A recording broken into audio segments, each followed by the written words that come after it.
Hello children, today I will read Rapunzel. Chapter 1 The Witch's Garden. Mr. and Mrs. Rose lived in a small house that looked onto a beautiful garden. A garden they never dared enter because it belonged to a wicked and powerful witch. Mrs. Rose would sit by her window and gaze at the garden for hours. But lately, she had spent a lot of time thinking about food. Today I would like chocolate pudding stuffed with spinach, she decided, and minced frog. Mr. Rose wasn't surprised. Ever since you've been pregnant, he said, you wanted to eat the oddest things. Or perhaps, Mrs. Rose went on, I will have bananas, Brussels sprouts and toothpaste. Oh yes, that would be lovely. Are you sure? Asked Mr. Rose. Yes, Mrs. Rose replied. I am. Although I still think something might be missing. Worms? Mr. Rose suggested. Or maybe you would like some crushed ants on top. Wait a moment, Mrs. Rose cried, pointing to the witch's garden. That's it. What is? That vegetable. Oh, it looks so green and juicy. I must have it. Mr. Rose looked. Well, you can't have it, he said. I am not going in that garden. The witch would eat me alive. If I don't have that plant, I will die, said Mrs. Rose and began to cry. Chapter 2 Stop Thief. After 3 hours of sobbing, Mr. Rose gave in. That night, he crept into the witch's garden. These vegetables all look the same in the dark. He thought, how am I meant to know which one she wants? And it's freezing. So he grabbed the nearest vegetable and raced home. You stupid sausage, cried Mrs. Rose. You have brought me a turnip. You will have to go back again. Next time, Mr. Rose looked carefully around the garden. Well, this one has green leaves. It must be right, he thought. But as he pulled it out of the ground, he shuddered. A foul smell had crept up his nose. He looked up and screamed. The witch was in front of him. Mr. Rose could smell her disgusting witchy breath. How dare you steal my Rapunzel? The witch cried. I'll make you pay for this, you thieving little pimple. I'll eat you alive. She hissed, a nasty glint in her eye. I'm sure you will be very tasty. Oh, please don't eat me, begged Mr. Rose. He was shaking with fear. I was taking it for my wife. She's about to have a baby, he stammered. Said the witch thoughtfully. A baby? She paused for a moment. I'll make a deal with you. I won't kill you and you can have as much Rapunzel as you like. But you must give me the baby as soon as it's born. Mr. Rose was so terrified he agreed. He walked slowly home, shaking his head with worry. Maybe she'll change her mind, he thought desperately. I must hope for the best. But as soon as his wife gave birth to their daughter, the witch appeared. The child is mine, she cried. She gave a wicked grin, and I shall call her Rapunzel after the plant you stole. Now give. Mrs. Rose wept and wept, but the witch would not give in. Don't take my baby. Too late, the deal is done. She snatched the baby and vanished. Chapter 3 The Tower. Get me 10 slugs for my spell.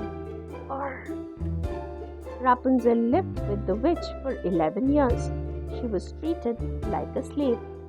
The older she grew, the more beautiful Rapunzel became. She had blue eyes and long golden hair. It flowed from the top of her head, down her back, past her feet, and all along the ground. Rapunzel's getting too pretty, thought the witch. I will have to lock her away. I don't want any young men running off with her. On the morning of Rapunzel's 12th birthday, the witch woke her early. "I have a lovely surprise for you," she said. "We are going to the forest for a picnic." The forest was deep and dark. It didn't seem a good choice for a picnic. In the very middle of the forest stood a tower. "I don't like it here," Rapunzel said with a shudder. "Get used to it," cackled the witch, "because this is your new home." The witch cast a spell and Rapunzel found herself in a small room at the very top of the tower. "Let me out! I can't live here," cried Rapunzel. "There's no way out, no stairs, no door. You don't need to get out," said the witch. "I just need to get in and I can climb up your hair." "Maybe I won't let you," said Rapunzel. "Then you will starve," said the witch with a shrug. "Come on, let's try. Rapunzel, Rapunzel, let down your hair." Rapunzel heaved her hair out of the window. The long locks tumbled down the tower and landed at the witch's feet. The witch climbed up Rapunzel's hair and into the tower. Chapter 4, Prince Hans. 4 years went by. Rapunzel never saw anyone except the old witch, and no one in the world knew where Rapunzel was. Until one day, a young and handsome prince rode through the forest. Rapunzel spotted him from her window. "Help!" she cried as loudly as she could. "Please help me!" The prince looked up, astonished. "Don't worry," he called, "I'll save you." Spurring on his horse, he galloped to the tower. "Prince Hans, to the rescue!" he called. He rode around the tower 3 times. "I can't find the door," he said. "There's no door," Rapunzel told him. "This is a magic tower. I'm being kept here by a wicked witch. You must climb up my hair." "Well, I've never done that before," said Prince Hans. "This is harder than it looks, you know," he added as he began to climb. "What's your name?" he asked. "Rapunzel," she replied. Prince Hans almost fell off her hair, laughing. "Just what's so funny?" Rapunzel asked haughtily. "You've got the same name as a vegetable," said Prince Hans, still chuckling. "Oh," said Rapunzel, who thought her name was rather pretty. "Perhaps I'm too funny to rescue?" "Not at all," said Prince Hans as he reached the top of the tower. "But how am I going to save you?" "You are the prince," said Rapunzel. "You think of something." Prince Hans looked around the room thoughtfully and spotted a pair of scissors. "I know," he cried. "I'll cut off your hair, make a rope, and then we can both climb down it." "You are not cutting off my hair," said Rapunzel. "Have you any idea how long it took to grow?" "Fine," replied Prince Hans, "but you will have to come up with a better idea, or your hair gets it." Rapunzel thought quickly. "Visit me every night and bring me a ball of silk with you. I will weave a ladder from it." "But that'll take ages," said Prince Hans. Rapunzel frowned at him. "Which isn't a problem," he added quickly. After that, the prince came every evening. He told Rapunzel about his kingdom. "I live in a beautiful castle," he said. "There are courtyards full of fountains and flowers and turrets that touch the sky." Rapunzel longed to go there.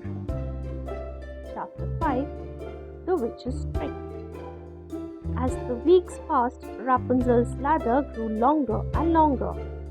"Only one more week and I'll be free," she thought to herself one morning. "Rapunzel," the witch called from outside. "Rapunzel, let down your hair.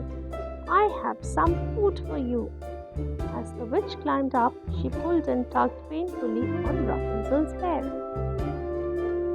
"Oh," cried Rapunzel, "why do you always tug so much?" hurts me when he climbs." "What? Prince Hans?" shouted the witch. "Who is Prince Hans, you wicked girl? I thought I'd shut you away from the world, but you have tricked me."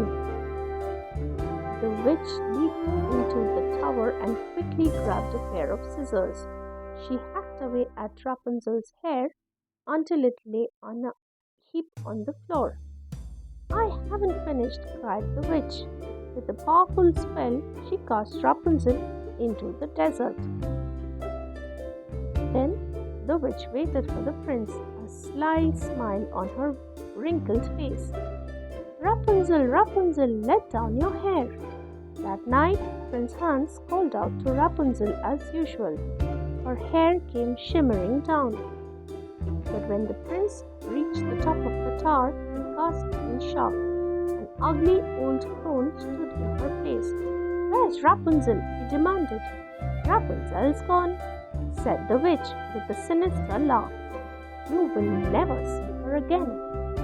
Then the witch leaned out of the tower and kissed Prince Hans with her slimy lips.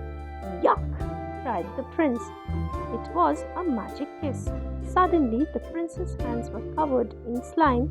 He lost his grip and fell to the ground like a stone. Prince Hans landed smack in a thorn bush. It saved his life, but the sharp thorns blinded him. Despite his pain, Prince Hans stood up. "I may be blind," he shouted to the witch, "but I will find Rapunzel." "Never," she cackled. Prince Hans wandered for months seeking Rapunzel. At last, he met a camel seller who told him about a girl with golden hair and blue eyes living alone in the middle of the desert. Prince Hans hired a driver and the fastest horses he could find. "Take me to the desert," he ordered. Rapunzel saw the carriage arrive in amazement. As Prince Hans stumbled out, she ran to him, put her arms around his neck, and wept. Two of her tears fell into Prince Hans's eyes, and he gasped. "I can see," he cried. "Rapunzel," he said, "I never thought I'd say this to a girl named after a vegetable, but will you marry me?" "Oh yes," said Rapunzel. Prince Hans took Rapunzel to his castle. The entire kingdom was invited to their wedding, including Mr. and Mrs. Rose. Princess Rapunzel and Prince Hans lived happily together for the rest of their lives, and in time had 3 beautiful children, Pumpkin, Lettuce, and Sprout. That's all for today. Thank you for listening.